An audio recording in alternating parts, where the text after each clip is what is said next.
Let's talk about a process that's probably familiar to most of you.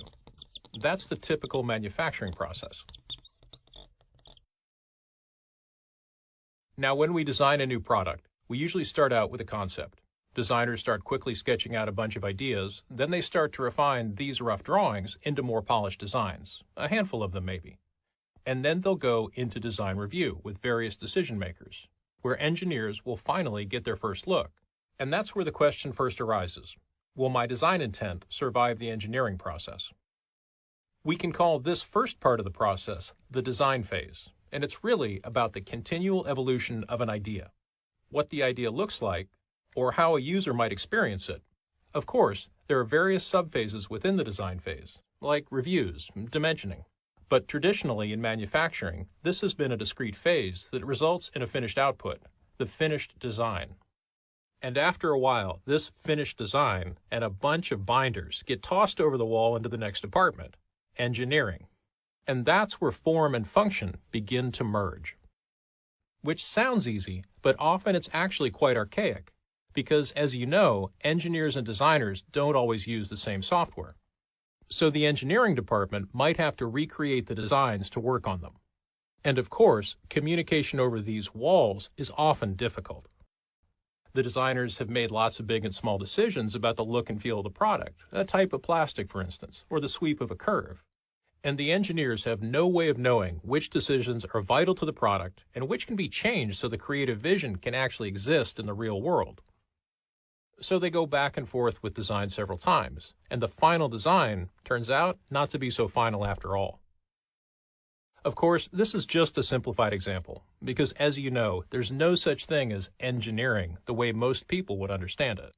That generic term really includes mechanical engineers, electrical engineers, materials people, and on and on. So not only do engineers have a difficult time talking to design, they can have a rough go of it talking to each other. Clearly, the typical manufacturing process is far from perfect, but it's what many of us are used to. And let's not kid ourselves. The walls that separate design from engineering, not to mention manufacturing and marketing, have their uses. Consider what it would be like if design were only halfway through the brainstorming process, and engineering was building models based on data that was practically guaranteed to be obsolete in a week. It would be a huge waste of time and money. Unless there was some way to manage, revise, and share all of the data automatically, to capture the changes in real time, to break down the walls and allow collaboration around a single data set that design, engineering, manufacturing, and even marketing could add to as needed. And that's what Autodesk Vault software does. It enables the secure and coordinated exchange of your idea throughout its evolution. Decisions don't get made in a vacuum. They get documented, recorded, and stored in a central location. Imagine the process we just talked about, but without the walls. Designers start to create, and engineers can see the ideas already. They can start to investigate tolerances or materials performance from the same data. And when the design changes, that decision gets processed and documented. And the engineering drawings get updated as well, and tooling and simulation and visualization. Autodesk Vault becomes the single source of all design information. So all that back and forth between design and engineering that once took weeks or months is now happening in real time. It doesn't even matter if they sit next to each other or on different continents. Designers start to think and anticipate like engineers, and vice versa. And even within the engineering department, the electrical team and the mechanical team can work on different aspects of the project at the same time. Or a coder, for instance, could write software for a robot before it was even built. So now you can see how the whole process can get accelerated dramatically, and yet safely, because everything gets documented. Even the bill of materials can get updated in real time, so that management has an accurate idea of costs. And that, in a nutshell, is what Autodesk Vault does. It helps you get your products to market more quickly, without losing the integrity of your creative vision. And here's the kicker.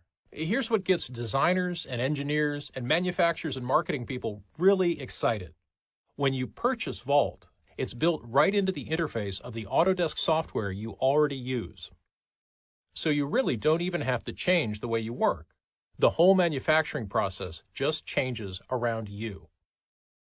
Now let me say something to those of you who are wondering just how long it would take to start streamlining your engineering process with Vault.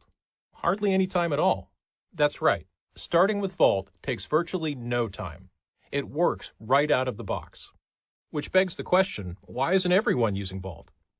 Well, many are. Autodesk Vault is used by thousands of consumer product, industrial machinery, building product, and automotive companies. Because as you've seen, Autodesk Vault is much more than just an ordinary data management tool. It's a way to transform your entire manufacturing process.